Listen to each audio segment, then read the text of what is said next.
নমস্কাৰ, আপোনালোক সকলো ভালে আছেনে? আপোনালোকৰ মই পূৰ্ণিমা আকৌ এবাৰ আপোনালোকৰ ওচৰলৈ আহিছোঁ। আজি বতৰ খুব বেয়া। ৰাতিপুৱাৰ পৰা বৰষুণ দি আছে, বৰষুণ দিয়ে আছে বাহিৰত। বতৰটো ভাল নহয়। বতৰটো ভাল থাকিলে বাহিৰতে অকণমান ইফাল সিফাল কৰিব পাৰোঁ, আৰু বতৰটো বেয়া কাৰণে একদম আৰু ভাল লগা নাই। আমিতো ঘৰৰ ভিতৰত সোমাই পেলাই সময়কণ কটাবলগীয়া আছে, কিন্তু মেডিকেল ডিপাৰ্টমেণ্টৰ মানুহ যিসকল ডক্তৰ, নাৰ্ছ, আমাৰ দেশৰ বৰমূৰীয়াসকল, তেখেতসকলে কিমান কষ্ট কৰিছে। তাৰ তুলনাত আমি ঘৰত বহি বহি খালেই হ'ল। বেছিকৈ নকওঁ এইবিলাক, মইতো বহুত বেছি ক'বলগীয়াকৈ মই একো নাজানোৱে, তথাপিও অনুভৱ কৰোঁ। আজি মই বনাম দ্ৰোণ শাক, দ্ৰোণৰ খাৰ বনাম। এইখিনি দ্ৰোণখিনি তো ইয়াতে 30টামান আগ আছে। তো মই বোলো এইখিনিতে বহি বহি দ্ৰোণখিনি কুটাৰ কামটো কৰি ল'ম আৰু আপোনালোকৰ লগত কথা পাতিম। তো মোৰ শহুৰ দেউতাই খুব ভাল পাইছিলে দ্ৰোণ, সদায় কয় আৰু যে অকণমান বনাবিচোন বুলি। গতিকে আজি মই দ্ৰোণৰ বিষয়ে বহুত বেছি একো ক'ব নোৱাৰিলোঁ। মোৰ মা বা মোৰ শাহু তেখেতসকলৰ মুখত যিখিনি শুনিছোঁ সেইখিনিকে অকণমান কৈছোঁ। বৌহঁতে কয়, আমাৰ মাহঁতে কয় আৰু দ্ৰোণ খালে খুব ভাল, হজম হয়, লিভাৰৰ কাৰণে খুব ভাল বুলি কয়। আৰু এটা বস্তু কিন্তু মই নিজেই প্ৰমাণ পাইছিলোঁ যে মোৰ খুব ফ্ৰেঞ্জাইটিছ আছিলে। তো আমাৰ এওঁতো বেংকত চাকৰি কৰে, তো আমাৰ বেংকৰ কলোনীতে দত্তনী বাইদেউ আছিলে। তো দত্তনী বাইদেৱে মোক এদিন ক'লে, ৰ'বা মই তোমাক কিবা এটা দিম। তো এনেকুৱা দ্ৰোণৰ আগ 5টা ফুটি পেলাই তাৰ ৰসটো উলিয়াই গৰম কৰি তাত অকণমান নিমখ দি মোক খুৱাই দিছিলে বাইদেৱে। কিন্তু মোৰ বমি চমি হৈ অৱস্থা বেয়া। তেনেকৈ বাইদেৱে মোক জোৰ জবস্তি 3 দিন খুৱাই দিলে। আজিলৈকে মোৰ নাই। কিন্তু আৰু চাইনাছৰ যদি কাৰোবাৰ সমস্যা আছে তেতিয়াও বাইদেউক মই দেখোঁ এনেকুৱা পাতবোৰ মানে আচলতে ৰস উলিয়াই দিব পাৰিলে ভাল, কিন্তু সেইটো ইমান সহজ কথা নহয়। তো বাইদেৱে কি কৰে, ৰসটো উলিয়াই পেলাই অকণমান আঙুলিয়ে এনেকৈ নাকত লগাই লগাই উজাবলৈ কয়, তেতিয়াই অৱস্থা বেয়া হৈ যায়। কিন্তু খুব আৰাম পোৱা যায়, কেতিয়াবা ভালো হৈ যায়। মই সিমানেই জানো আৰু মই বহুত বেছি একো নাজানো। গতিকে এইখিনি মই কুটি পেলাই এতিয়া খাৰখিনি বনাওঁগৈ। ব'লকচোন পাকঘৰলৈ যাওঁ।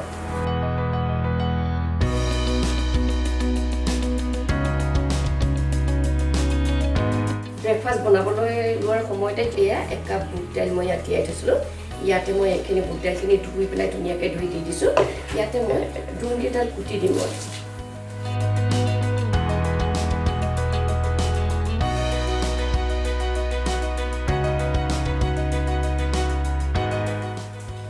মই ইয়াতে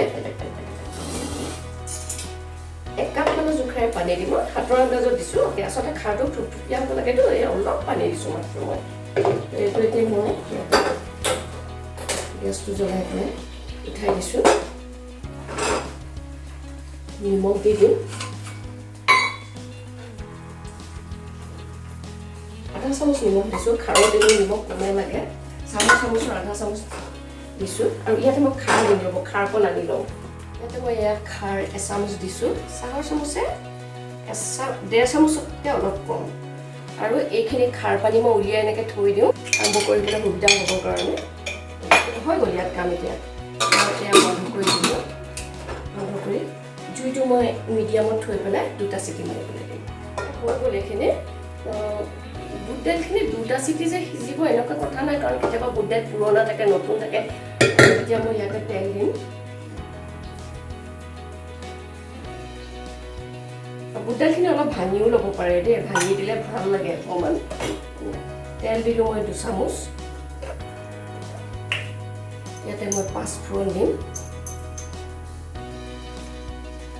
5 ফোৰণ মই চাহৰ চামুচে আধা চামুচ। এইটো মই এটা শুকান জলকীয়া, আচলতে মই কেঁচা জলকীয়া দিওঁ, আজি বৰষুণ দি আছে আনিব নোৱাৰিলোঁ, সেইকাৰণে শুকান জলকীয়াকৈ দিলোঁ। 1 চামুচ আদা বটা, 1 চামুচ নহৰু বটা, এইখিনি মই ইয়াতে দি দিম।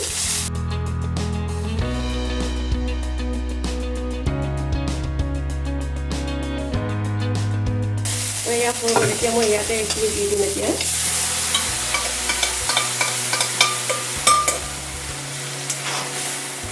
দেখিছেনে,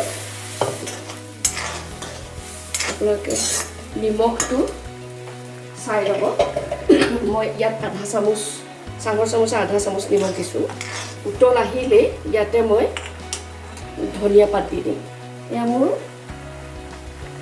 মান ধনিয়া তো এয়া মই কুটি থৈছোঁ এয়া দি দিম বহুতে কেঁচা তেল দিয়ে খাৰত মই নিদিওঁ আপোনালোকে যদি খাৰত কেঁচা তেল দি খায় কেঁচা তেল দি ল'ব আৰু এয়া মই ধনিয়া পাত কাটি দিলোঁ মোৰ কাম হৈ গ'ল খাৰৰ কাম এতিয়া মই গেছটো অফ কৰি দিলোঁ একেবাৰে সহজতে হোৱা খাবলৈ অতি ধুনীয়া আৰু এইটো আপোনালোকে তিতা খাৰ বুলিয়ে খাব লাগিব কাৰণ যোনটো যিহেতু অলপ তিতা ভাৱ আছে অকণমানটো তিতা তিতা ভাৱটো ওলাই সেইটোৱে আচলতে ভাল লাগে আৰু সেইটোৱেই ঔষধি গুণ সেইকাৰণে খাব লাগে এইটো এতিয়া মই ইয়াত ঢালি দিম